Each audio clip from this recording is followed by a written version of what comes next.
Fala que é mandarim que eu concordo, tá ligado? Se você falar que é mandarim, eu vou falar, tudo bem, tá tudo certo, então eu concordo com você.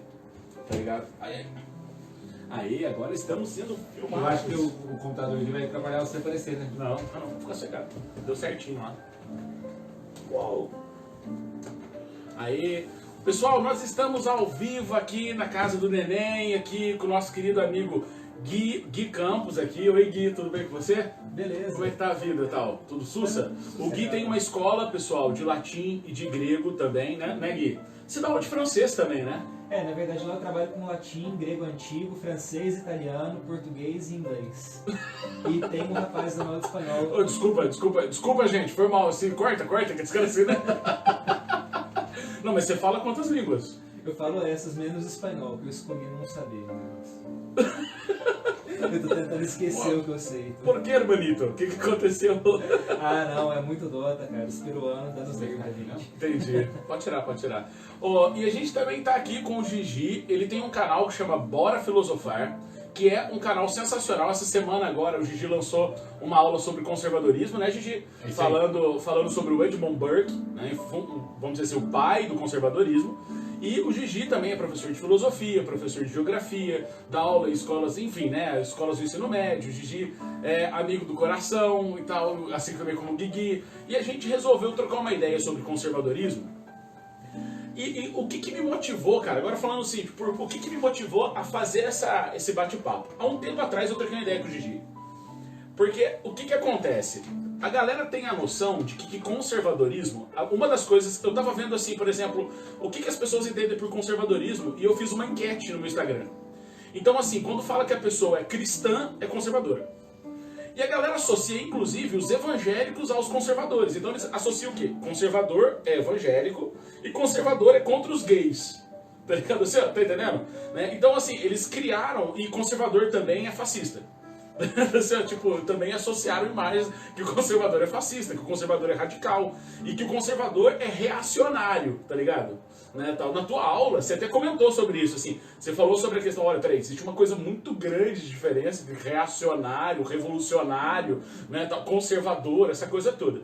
Então, pessoal, eu acho que a coisa mais importante, vocês estão assistindo a live, que vão ficar aí depois, que vão assistir depois a live, uma das coisas mais importantes, cara, que eu vejo, assim, agora, analisando, é conseguir desmistificar um pouco, né, o que é conservadorismo. Até porque eu acho que existem duas coisas de conservadorismo. O conservadorismo do ponto de vista popular, do que as pessoas chamam de conservador, vou dar um exemplo. Conservador é aquele que quer manter as estruturas. Uma pessoa conservadora. Tá, mas o que é manter uma estrutura? Ah, é manter a família tradicional, isso é ser conservador. Então, na visão popular, tem essa noção. Tudo bem? A outra coisa existe também o conservadorismo que nós colocamos no campo teórico, no campo filosófico, que são coisas que tem horas que tem semelhança, mas tem horas que conservadorismo acadêmico, filosófico, quando a gente está falando dele, se desassocia desse conservadorismo popular. Pode crer? Vou dar um outro exemplo aqui e tal, porra, não é discutir política aqui, não, pelo amor de Deus, mas a galera fala, conservador é o Bolsonaro. Entendeu a situação? Não, mas você entendeu o que eu tô querendo dizer assim? Tipo, que na minha opinião não tem nada a ver, cara, saca? E detalhe, a gente tá falando sobre conservadorismo agora aqui nesse Instagram, e eu tenho certeza que muita gente vai falar, ah lá, são bolsonaristas. Tá ligado a situação? Ah, os caras estão falando de conservadorista, tal, assim. Ou seja, é um planetário de desconhecimento sobre o que é o conceito de conservadorismo, cara, e isso fica num campo superficial. Sim. Né? E nas redes sociais, cara, vira mais meme do que realmente querer discutir na prática o que significa. E por isso que a gente falou assim, pô, vou chamar o Gigi, vou trocar uma ideia com o Gui, e a gente sentar aqui e trocar uma ideia sobre isso. Isso não quer dizer que o conservadorismo que eu pense, ou que o Gigi pense, ou que o Gui pense, sejam diferentes, ou que sejam iguais, ou que a gente tenha uma ideologia política por causa disso. Vamos desassociar. Política partidária é uma coisa que busca dentro da ideologia ou de pensamentos conservadores, é uma coisa, e discutir a filosofia sobre o que é ser conservador ou o pensamento conservador na filosofia são duas coisas diferentes. Sim. Beleza? Até porque não existe um partido conservador de fato no Brasil, né? Não tem nenhum partido que discuta ideias do conservadorismo abertamente. e que represente as pessoas que acreditam nisso, ou que vivem isso mesmo sem saber o que é, né? Que é a maioria esmagadora do Brasil. Sim, maravilha. E também a galera até tem mania de falar assim, não, o brasileiro é conservador. Né? Mas o que é esse ser conservador? Nesse sentido, eu sempre dou um exemplo. Quando fala assim, fulano não é conservador, ou, de modo geral, o brasileiro é conservador. Eu sou corintiano. Meus pêsames. O Adriano é São Paulino. Sim, certo? sim. Ambos nos identificamos com o futebol de alguma maneira. Beleza. Qual é o salário do Daniel Alves? Você não sabe? Eu não sei. Por quanto o Antony foi vendido? Não, também não sei. Por quê? Porque o futebol está numa esfera superficial que você fala, eu gosto de futebol. Sim, Mas sim. entendo. Agora, você eu gosto perguntar de pra mim, futebol por causa dos anos 90, quando o Raí tava no Então, isso, e nós estávamos ganhando. isso é mais ou menos essa diferença da postura conservadora com o conservadorismo. Maravilha. Você tem uma postura de quem gosta de futebol, Sim, entendi. mas está na margem. Superfície, Tá na superfície. lógico, é. Agora, você perguntar para mim qualquer coisa sobre o Corinthians, eu vou te responder. Porque o Corinthians, para mim, tem um conceito mais aprofundado. Entendi. Então, embora o brasileiro tenha uma postura conservadora, falta esse conhecimento do que é o conservadorismo Teórico. para né? que possa aprofundar o debate. Cara, que hobby ruim em ser corintiano, puta merda. O Corinthians é o grande amor da minha Você vida. torce aqui. Ah, eu não gosto de futebol, né? Você não gosta de futebol, O tá? Corinthians é o grande amor da Tirou minha da vida. reta agora, né? Ele ia falar que torce pro Galo, alguma coisa assim, tá ligado? Sai fora. Mas é mais ou menos essa comparação. Mal comparada, mas ou menos Entendi. essa. E assim, vamos tentar trazer um pouco para duas coisas importantes aqui. A primeira delas é o seguinte: quando nós falamos de conservadorismo, a primeira expressão, a palavra conservador, ela surge em 1810 na França. Essa expressão conservadora, ela surgiu por quê? Porque eram grupos aristocráticos, em meio a eles nobres, na França, que lutavam contra o Napoleão Bonaparte. Então eles queriam fazer o quê? Eles ficaram sendo chamados de conservateurs, porque eles eram aqueles que queriam manter a estrutura do antigo regime. O que era o antigo regime? Aquele sistema de monarquia que havia desde a família Bourbon e blá blá blá dentro da França. Então ali surge a palavra conservateur. Só que a palavra conservadorismo, ela surgiu na França, mas o pensamento conservador é inteiramente inglês. Sim. Né? E, inclusive, é anterior ao próprio surgimento da palavra conservador. Conservador, exatamente. Quando você pega Edmund Burke, está 100 anos antes disso. O Burke é 1729. Ele nasce ali por volta de 1729 século XVIII, 1700. de 29 a 97. É isso 1729 mesmo. Mas a crítica dele da Revolução Francesa, ela... Totalmente, É, totalmente. Mas com relação a essa ideia de França e Inglaterra, eu gosto muito de uma expressão que o próprio Burke usa. Ele fala do jardim à francesa e do jardim à inglesa, para explicar essa diferença da postura francesa, progressista, da Revolução, com a postura conservadora da Inglaterra. Porque, Não, mas explica o jardim agora. então, é isso que eu vou explicar. Ah, beleza. Então, da onde vem essa expressão, jardim à inglesa e jardim à francesa? Quando você pega um jardim na Inglaterra, o jardim à inglesa, ele é bonito naturalmente. Ele é belo a partir das plantas daquele próprio jardim. Não precisa do jardineiro estar lá. E o inglês ele não vai buscar espécies de outros lugares para colocar no seu jardim. Ele olha o jardim, ele deixa o jardim fluir e quando necessário ele faz uma poda, ele faz alguma mudança, mas o jardim é belo por si só. O jardim à francesa não. O jardim à francesa ele precisa do jardineiro. Porque os jardins na França, eles são milimétricos, eles são figuras geométricas. Eu tive a oportunidade de ir no Jardim de Versalhes, por exemplo, e é um dos lugares mais bonitos que eu já... Aliás, os dois jardins na França que eu conheci, o de Versalhes e o de Vernon, são maravilhosos, são muito bonitos. Só que você vê evidentemente a mão do jardineiro que fez todo o processo. A ideia do conservadorismo é mais ou menos isso, e por isso que ele nasce na Inglaterra em meio à Revolução Francesa. Porque a ideia de que o próprio meio faz seu próprio jardim. Você não precisa da ação, da razão humana para ficar modelando aquele jardim que já é belo por natureza. O jardim à inglesa, ele é natural. Ele se faz por si. O jardim à francesa, ele é artificial. Ele precisa da mão do jardineiro. Então, por isso que, embora tenha nascido a expressão conservador na França, é uma experiência essencialmente inglesa, por conta do jardim à inglesa. Aliás, dentro do próprio meio conservador, se discute se a palavra ideal para o movimento é conservador. Né? Muitos falam em tradicionalismo ao invés de conservadorismo, justamente para trazer ainda mais para a essência do século XVIII e meia Revolução. Ah, beleza. E aí, trazendo para a Inglaterra agora, vou trazer para a Inglaterra o negócio, certo? O que acontece? Os ingleses, em termos... Fica à vontade. Os ingleses, digamos assim, os ingleses eles passaram por experiências muito anteriores aos franceses. Por que eu estou querendo dizer isso? Enquanto os franceses funcionavam dentro de um antigo regime, a Inglaterra já estava em um grande conflito que foi a Revolução Puritana. E a Revolução Puritana englobou movimentos que eram movimentos burgueses, protestantes, somados a movimentos contrários, que era a aristocracia inglesa. Então, como é que tinham duas expressões na Inglaterra que eram utilizadas. Haviam aqueles que eram chamados dos Tory e haviam aqueles que eram chamados de Whigs. Quem que eram os Whigs? Whigs é uma expressão utilizada para falar são os burgueses industriais urbanos. São aqueles que são urbanos. E o que acontece? Os Tory, que seriam o princípio do conservadorismo, vai englobar os Whig e vai formar um grande partido conservador que tem até hoje na Inglaterra. E você tem, em oposição ao partido dos Tory, vamos dizer assim, você tem um grande grupo que são os Labours, que vai vir de uma ideia voltada ao marxismo, né, que são os Labours, mas que é outra ramificação. Mas quando a gente pega os Tories, né, isso é uma coisa interessante, porque o que vai acontecer? A Inglaterra ela vai passar, a partir do Rainha Elizabeth, aquela coisa toda, ela vai passar por uma revolução de urbanização. A população começa a sair da zona rural e começa a vir para os centros urbanos. Por quê? Isso vai dar fruto à Revolução Industrial. E existe um grande problema, que era o quê?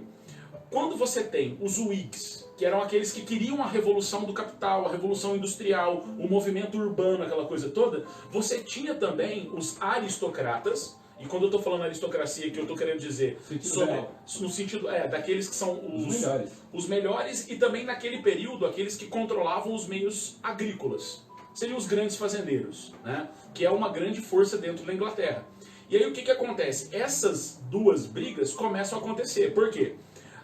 Na visão inglesa, os burgueses que querem um processo de industrialização são chamados de revolucionários. É diferente de chamar os jacobinos de que são reacionários, entendeu? E aí o que acontece? O conservadorismo, ele está dentro de uma gama que vai ser o conservadorismo pautado no quê? Na economia liberal. Então, por isso que existe ali um grande exemplo, e vai ser uma pessoa que vai contribuir muito para o Edmund Burke, que é o Adam Smith. Eles trocam cartas. Exato. O Adam Smith, apesar do Adam Smith ser escocês, né, eles vão falar que o Adam Smith ele é do movimento inglês, enfim, né? E o David Hume também, né? Que o próprio Burke não é inglês, né? Ele é irlandês. O Burke ele vai se destacar por ser político, né, cara? Tal, católico, político e tudo mais. Então é interessante porque na Inglaterra essa discussão acontece e como eles passaram por uma experiência muito sangrenta em 1642 com a Revolução Puritana, eles passaram por uma revolução extremamente sangrenta e o que eles perceberam? Houve um grande movimento puritano, houve uma tomada do poder, eles destituíram Carlos II, eles conseguiram estabelecer um governo naquele período que foi chamado de protetorado, a Inglaterra deixa de ser uma monarquia. Só que o que aconteceu? Assume um cara chamado Oliver Cromwell, que assume a Inglaterra com aquela figura toda, mas não dura 10 anos. E aí quando o Oliver Cromwell passa para o filho dele e a coisa não engrena, não continua, e aí o filho é de quem? Você tá entendendo? Aí a galera ficou perdida em saber o que fazer com a Inglaterra, porque ela se perdeu, entendeu? Se perdeu do ponto de vista de perder um nó mesmo, como conduzir a população, como organizar a sociedade. E isso aconteceu o quê? Uma necessidade de uma volta daqueles que estavam no poder e que sabiam organizar as coisas dentro da Inglaterra. E aí começa essa questão dos conservadores. E na Inglaterra, o interessante do Edmund Burke, que é bacana, que o Edmund Burke ele elogia demais, né, a forma como a Revolução, depois gloriosa, aconteceu. Que é aquela monarquia parlamentar, onde eles se ajustaram dentro de uma maneira que eles conseguiram instituir um sistema político que permitisse o liberalismo, permitisse as ideias de o funcionamento do liberalismo, mas ao mesmo tempo, né, surge essa grande expressão dos conservadores. Né? Mas assim, tem mais alguns conceitos, né, Gigi, que você pode colocar do Burke aí, que é aqueles conceitos que você colocou na sua aula, com relação à preocupação da prudência. Sim, sim. Né? Como é que seria essa... Eu acho importante, antes de tudo, pra gente chegar nessa ideia, aliás, se o Guilherme quiser também falar um pouco sobre isso, fique à vontade. Antes de definir o que é o conservadorismo, é importante a gente partir de um ponto daquilo que ele não é. Justamente para desconstruir a ideia e aí chegar na essência do conservadorismo. Primeiro, ele não é um reacionarismo. Não é você olhar para trás e você querer voltar para aquilo que estava atrás. Eu tenho uma visão um pouco diferente disso aí, não pela literatura do conservadorismo, né, mas pela observação das coisas como se desenrolaram. Né. O movimento conservador na Inglaterra precisou surgir em resposta à Revolução Francesa. Como dizer que isso não é uma atitude reacionária? Não tem como. Assim, claro, né? É uma atitude reacionária que eu digo em termos políticos, não em termos de formação pessoal, não em termos de filosofia, de qualquer outra coisa. O que eu digo é o seguinte: se você tem uma população que, num geral, né, naquele ideal platônico, tem uma formação adequada no sentido moral, no sentido artístico, e, enfim, tudo que a educação clássica deveria englobar. Né? Naturalmente, você vai ter uma divisão de facções políticas que miram para o mesmo sentido, né? Quer dizer, que caminham para o mesmo rumo.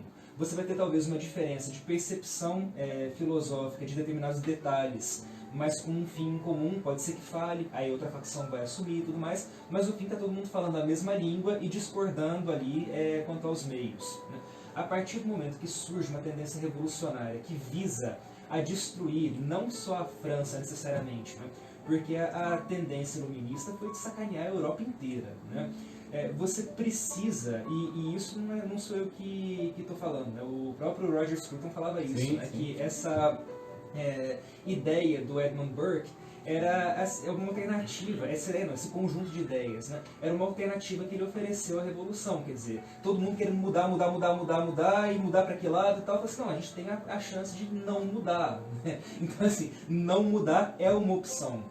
E ele se esforçou para transformar essa coisa de não mudar em primeiro lugar em um movimento político organizado, que não existia, né? Então você só precisa de um movimento político organizado que entenda a tradição e valorize manter a tradição se tem alguém querendo destruir a tradição. Então, nesse ponto... Quando eu falo de reacionarismo, eu acho que a gente falou a mesma coisa, só que por caminhos diferentes. Eu sempre penso, eu gosto muito dessa ideia do próprio Roger Scruton, da ideia de um organicismo tradicional. Não é você olhar para trás e querer vivenciar as experiências lá de trás. É olhar para trás, ver que deu certo. Então eu olho para o passado para entender o presente, para preservar o futuro. Porque, vou usar até a expressão Sug, a revolução, que o Burke tanto critica e o Scruton também vai discutir essa questão. Em todo momento da história que se tentou fazer uma revolução, fracassou. Toda revolução, de alguma maneira, deu errado. A própria Revolução Francesa, logo depois vem Napoleão e cai tudo abaixo. A Revolução Francesa foi o maior fiasco que teve. Sim. Porque ela teve grande força quando aconteceu. Eles conseguiram comoção da população popular para conseguir o movimento. Só que tem uma fala que questionaram o Robespierre, que era a seguinte: Robespierre, nós estamos sendo tão reacionários nesse movimento que quando nós criticávamos o rei, nós não fomos guilhotinados. E no primeiro momento que a gente assumiu o poder, como jacobinos, a gente guilhotinou mais de 30 mil nobres. Né, no decorrer da Revolução Francesa, né, dos 10 anos de Revolução, foram para 27 mil nobres, eu arredondei, mas 27 mil nobres foram guilhotinados e tudo mais. Então, olha que interessante.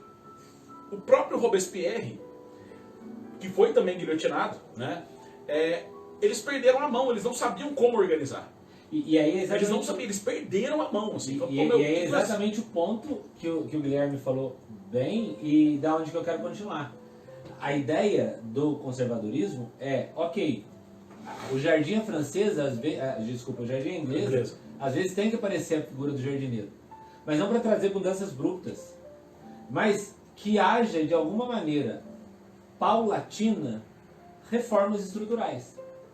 Então essa cultura de entender que o conservadorismo é um movimento ideológico que está preso ao passado, é uma falácia. Sim. O movimento conservador é um movimento que olha para o passado e entendeu que a sociedade ela se construiu ao longo, quando eu falo sociedade, a sociedade ocidental, ela se construiu ao longo de 2.700 anos com valores sólidos e que, para que essa sociedade possa continuar existindo de alguma maneira, esses valores devem ser preservados. E caso haja necessidade de mudanças, que essas mudanças sejam pontuais, graduais, graduais, deixa eu a palavra, em meio a reformas estruturais. Porque toda grande revolução fracassou. Beleza. Você pega a revolução de Mao Tse Tung na China, a revolução cultural na China. Veja quando a gente morreu. Você pega a revolução soviética. Não, foi chacineira, né, cara? Entendeu? Agora, as reformas... O objetivo eu posso só comentar uma coisa? esse, né? Mas talvez sim. Mas eu posso comentar só uma coisa? Só pra gente... Galera, vocês estão assistindo? Rapidinho. Quando nós estamos falando de revolução do ponto de vista político e também essa revolução reacionária, violenta, abrupta, que chega e desestrutura tudo para tentar colocar alguma coisa nova em prática, mas às vezes nem sabe se essa coisa nova vai funcionar. É mais ou menos isso. Agora, quando eu falo de revolução científica, é outra coisa. Sim. Revolução no sentido da indústria, da tecnologia, é outra coisa, tá? Não só pra gente separar as duas A palavras. gente já tá no meio aqui, falar de revolucionarismo, movimento revolucionário, pensamento revolucionário, pra nós é tão natural. Parece que não tem outra, né? Que parece que tem unido. Exato, não, é equívoco pra caramba. Porque é a mesma palavra, mas ela serve...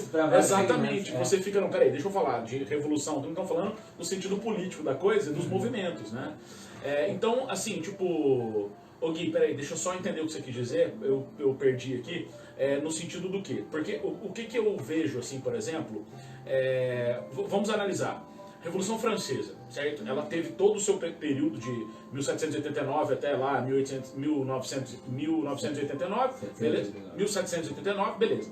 Só que o que acontece? O Napoleão, né, quando ele assume, ele traz características, né, vamos dizer assim, de um sistema imperial que é do antigo regime, né, um absolutismo, né? Não estou comparando a monarquia, mas trazendo um modelo, porque na verdade ele teve que reestruturar a França inteira, porque aquele período de 10 anos que os jacobinos, também girondinos, né, tentaram reorganizar a França, eles não conseguiram. Porque parece que, o que eu sinto do movimento jacobino? É que eles tinham ímpeto na revolução, mas eles não sabiam o que fazer depois. Entendeu a situação? Mas que jeito que eu enxergo isso aí? Você conhece o Orlando Fedeli, né? Sei. E tal. Eu acho interessantíssimo o jeito que ele enxerga a Revolução Francesa nesse ponto, né? Ele enxerga uma espécie de unidade entre a primeira fase do terror da Revolução Francesa e o que Napoleão fez, né?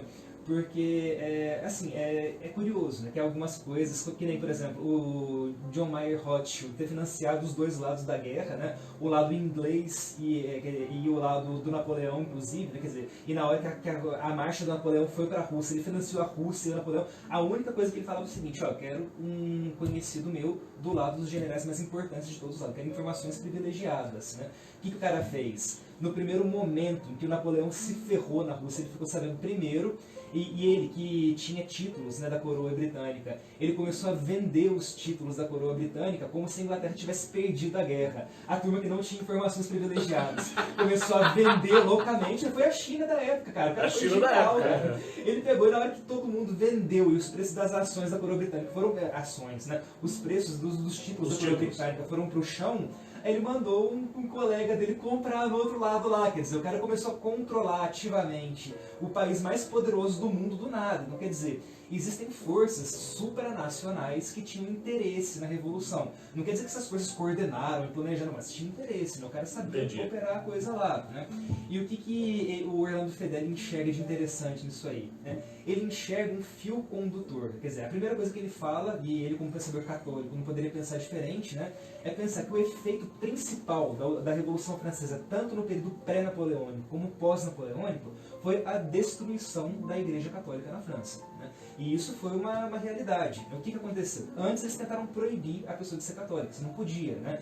As semanas começaram a ter 10 dias, né? Quer dizer, você não podia ter semana de 7 dias. Um calendário novo. Um calendário novo. Por quê, né? Imagina, fevereiro tem só 28 dias, aí depois você chega em março tem 31. Não, igualdade, princípio da igualdade. Todos os meses tem 30 dias e a gente tem 5 dias de feriado no fim do ano. Maravilha, né? Por que tem mês que tem 4 semanas, tem mês que tem 5? Acabou essa palhaçada. Todos os meses agora tem 3 semanas de 10 dias. Cara, se você fosse pego com a roupa aqui, ó, bonitinha, né, do antigo domingo pra ir na missa, é guilhotina, cara. Então, assim, o negócio foi horroroso. Só que o que acontece? Você proíbe o povo de ir à missa, de ser católico. Só vai sobrar na igreja a pessoa que está disposta a sacrificar a própria vida por causa de uma missa, cara. Quer dizer, o católico da melhor qualidade, o cara que não vai arredar o pé pra nada. O Napoleão, percebendo isso, ele falou o seguinte, falou, não, tá, então o que a gente vai fazer? A França, numa fome, né? Paris tinha sucumbido ao canibalismo já, então o negócio estava feio lá, né? O que o Napoleão fez? Falou, não, beleza, eu vou voltar às propriedades da igreja, vou injetar dinheiro na igreja, agora comparando ali, né? O Orlando Fedeli usa essa comparação engraçada, né? Fala, agora toda a cela de padre ali vai ter frigobar, TV a cabo, que não sei o que lá. Cara, você passando fome, o que você vai fazer? Eu quero virar padre, pô. Né? Sem vocação, sem nada, você formou um clero frouxo. Né? Mesma coisa, na hora que ele contornou o Vaticano e unificou o sul da Itália, para depois chegar lá e falar assim, não vou matar o Papa, os revolucionários, pô, traidor, que não sei o que lá. Ele falou, não, calma lá, a condição é, eu vou nomear metade dos bispos, beleza? O cara acabou com o negócio. Mesma coisa com o título de nobreza, você estava comentando que ele adotou características do regime monárquico, foi para destruir a monarquia na Europa toda, né? Ele, na hora que dominou a Espanha, pegou e falou assim, não, beleza, né? Eu vou criar aqui então o reino da Espanha que está sob a égide do meu império, do Império Francês, né? E eu vou botar quem para governar? O meu irmão, que eu realoquei, ele era o rei da Itália, agora é rei da Espanha, que não sei o que lá. E o cara não vou falar palavrão aqui na live, não, o cara era um inútil, né? Era um imprestável, um boçal. Então assim, o povo começou a pegar birra da monarquia, por quê? Porque com monarcas péssimos nomeados pelo Napoleão, lógico que o negócio vai ser ruim.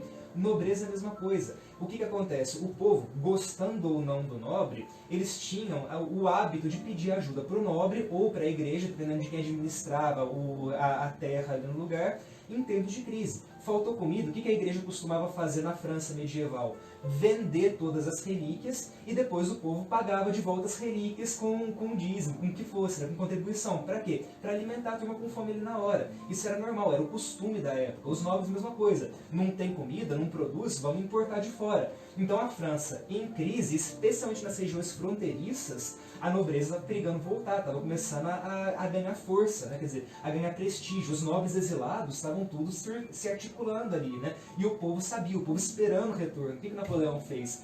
Foi no puteiro, foi no lupanar e nomeou 300 condessas. Foi no Rouge. Foi no Rouge. Não, esse episódio do Napoleão é lindo. Pois é, ele manda as condessas, né, as meretrizes se ajoelhar e ele nomeia 300 meretrizes como membros da nobreza. Para quê? Para desvalorizar o valor do nobre. Então assim, não é que ele incluiu características da coisa. Ele sabia que a tendência do povo era voltar para o que funciona, para o que está acostumado. O povo é por essência conservador. Não tem como você tirar, se estipar isso, né?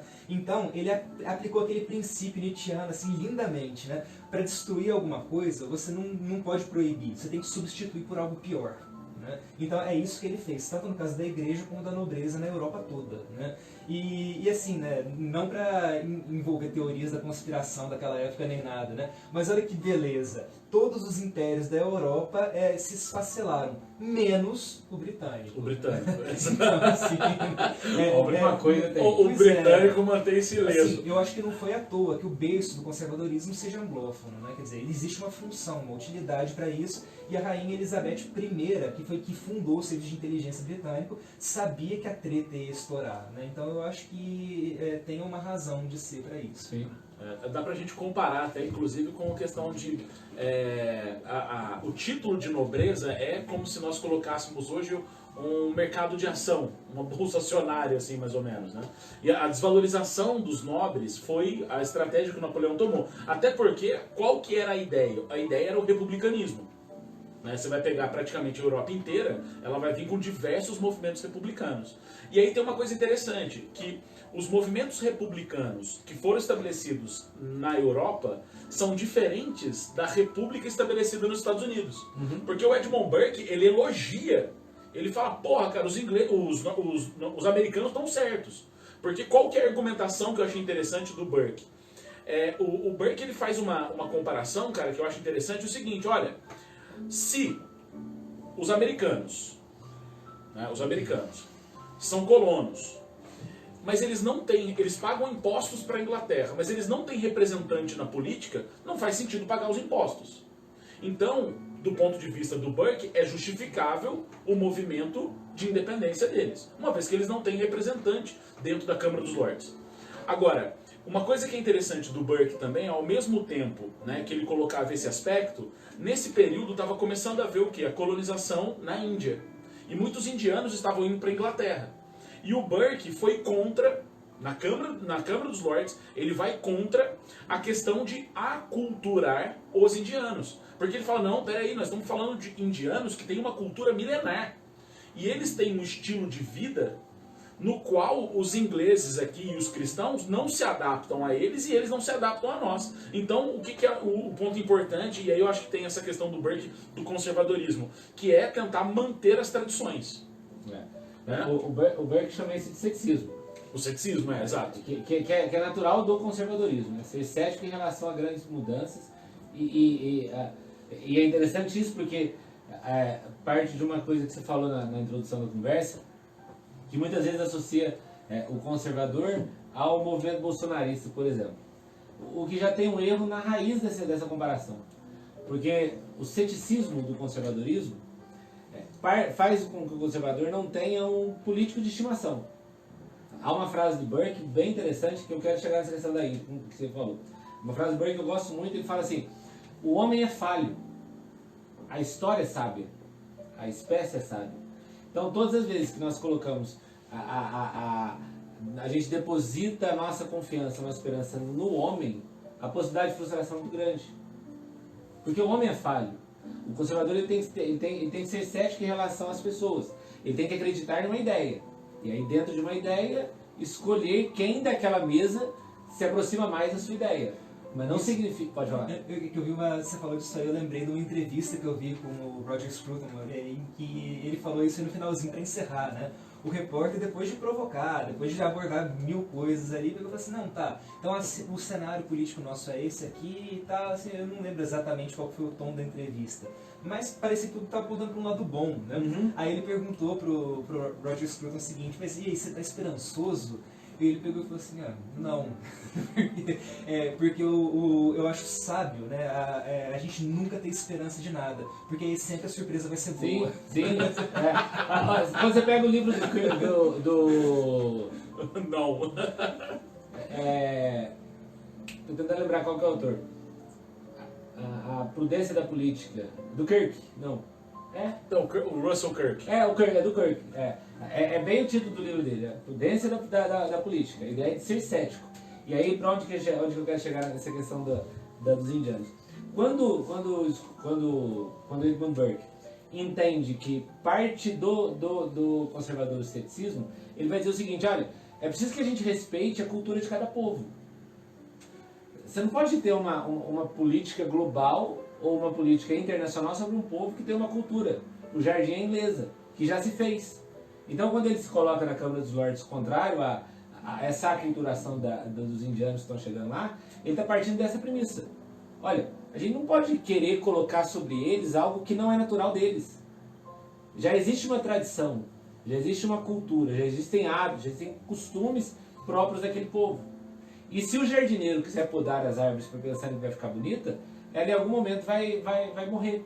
Então, deixa que eles caminhem por si só. Por quê? Porque parte do conservadorismo, na sua essência, ser cético em relação às pessoas.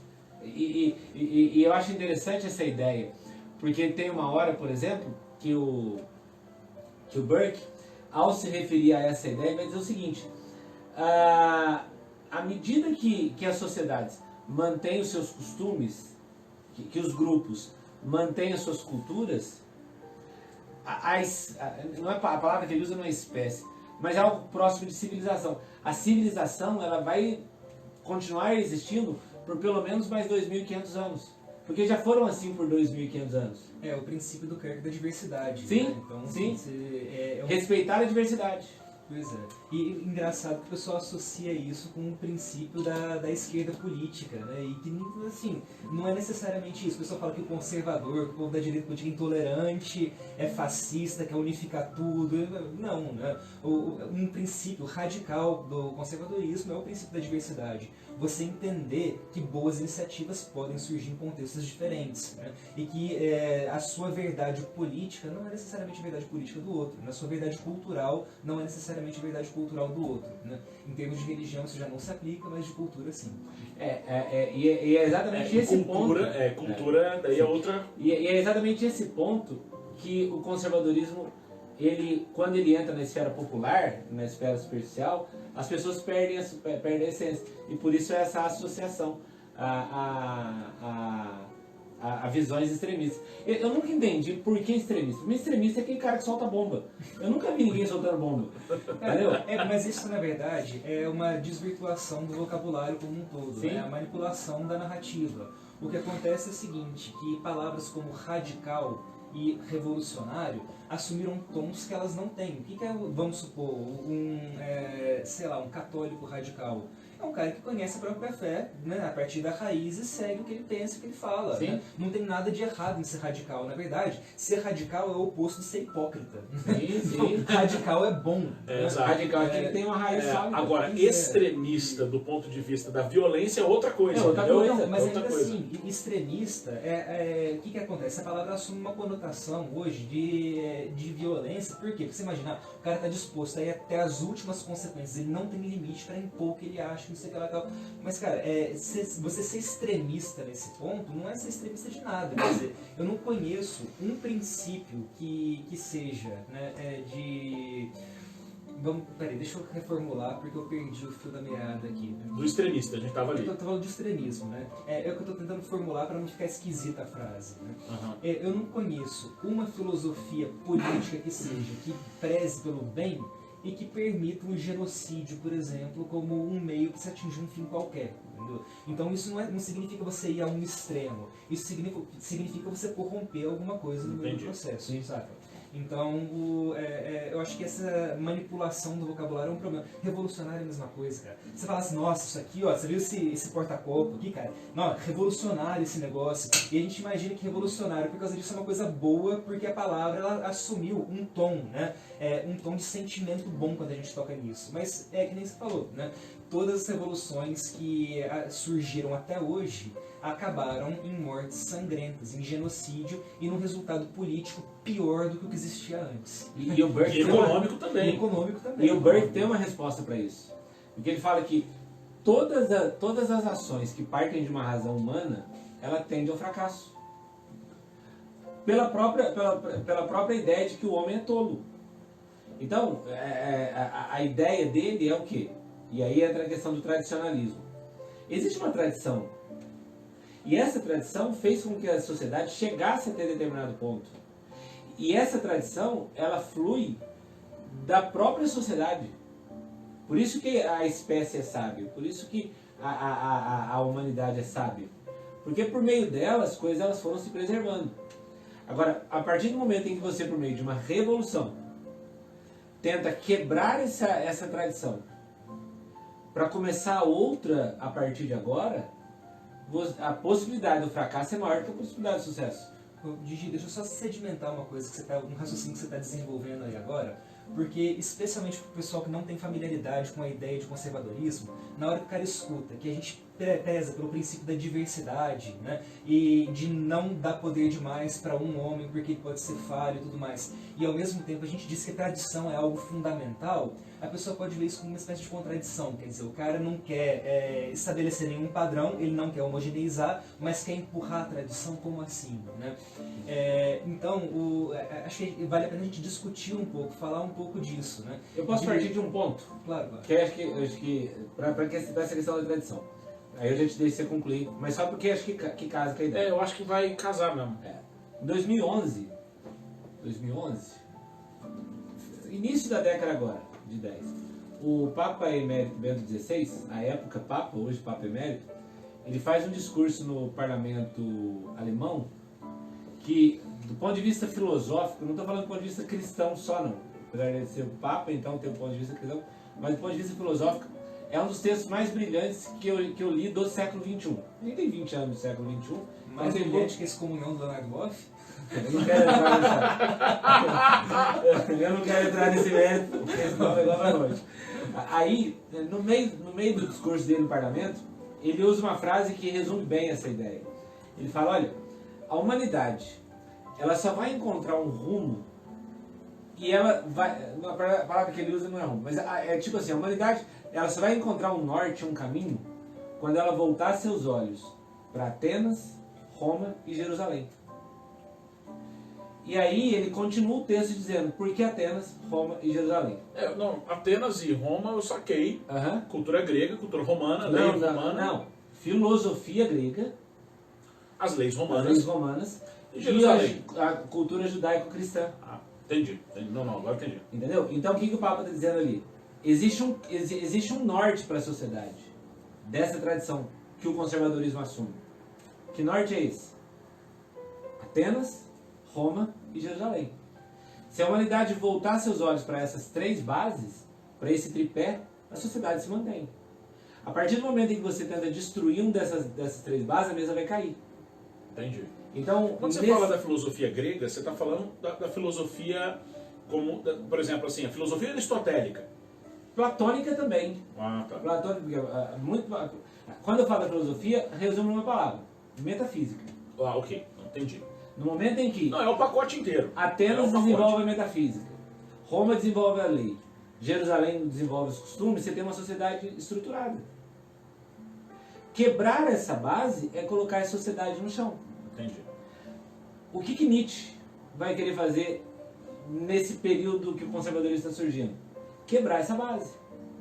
E aí, não só Nietzsche, mas a começar de David Hume, chegando os iluministas, passando pela Revolução Copernicana de Kant, entrando no romantismo de Nietzsche, chegando no positivismo de Comte, até o existencialismo de Sartre. O que esses caras estão fazendo? Querendo quebrar essa base.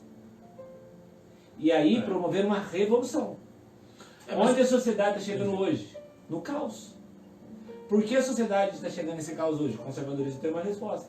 Porque nós deixamos de olhar para esse tripé. Que foi a base de sustentação desses 2.500 Que nos fez anos. chegar a esses 2.700 anos.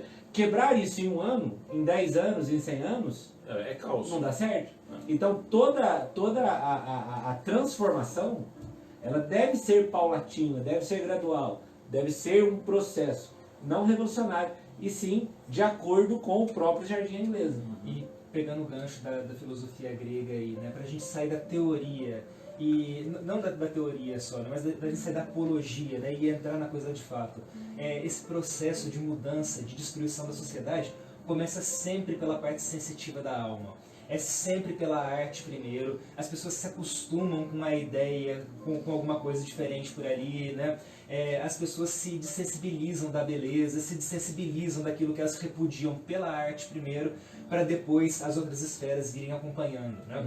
E chega num ponto em que o povo vive uma espécie de vida pautada na tradição, mas o intelecto não respalda mais essa vida e nem a arte respalda essa vida que a gente está vivendo aqui no Brasil, né? É um povo que costuma ter uma organização familiar mais ou menos tradicional, mas se você perguntar se as pessoas acham isso certo, a maioria responde que não. Eu sou contra a família, mas eu sou contra a família dos outros, né? Mas na minha ninguém mexe.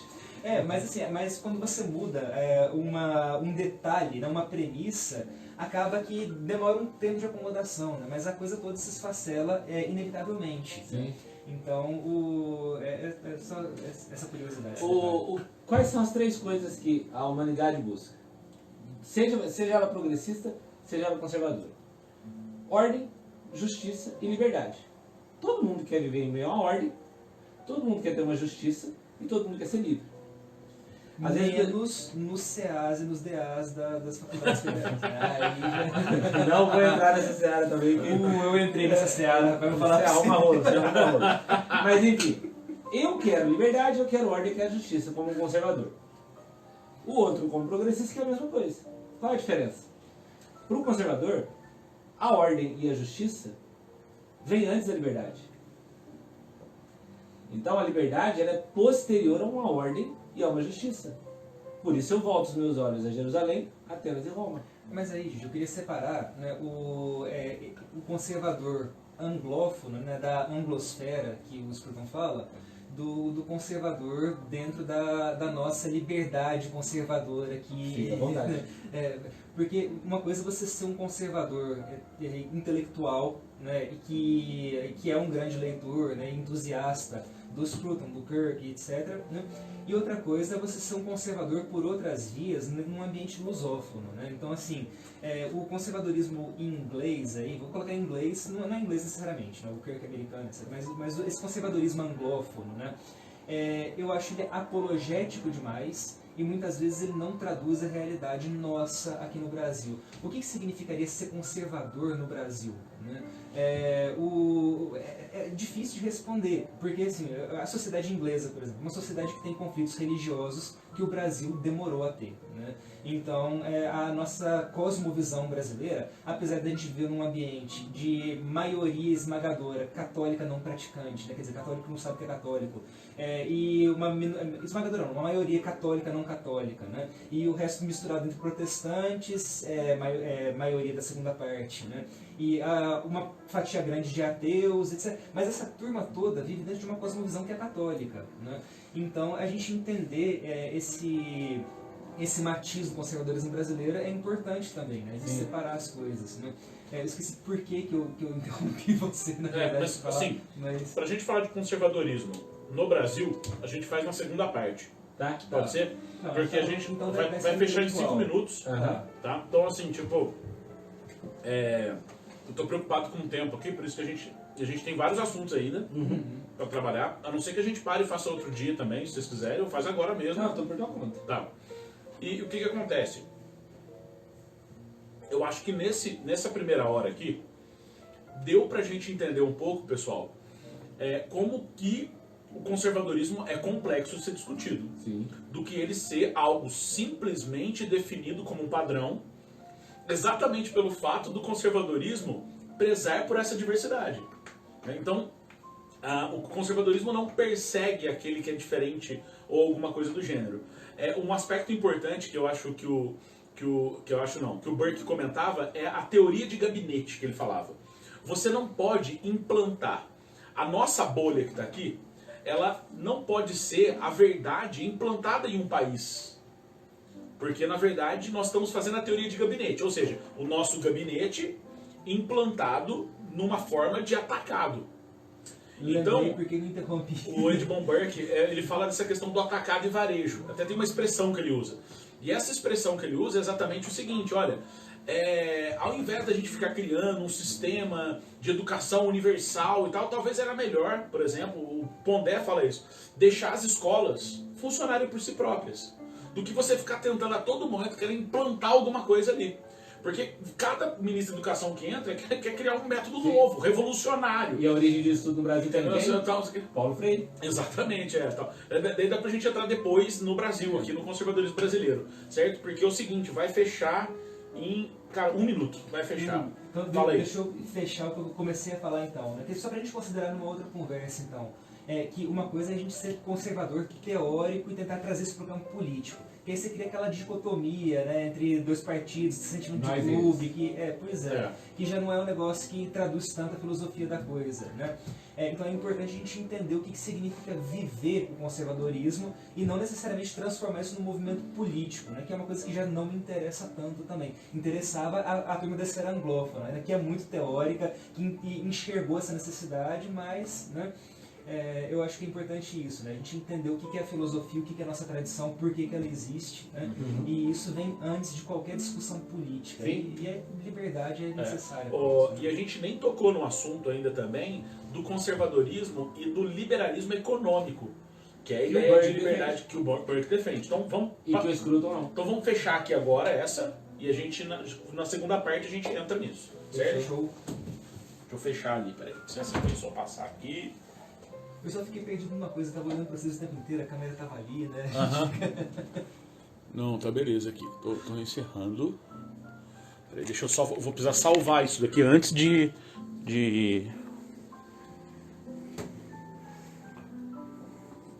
Pera aí só um minutinho.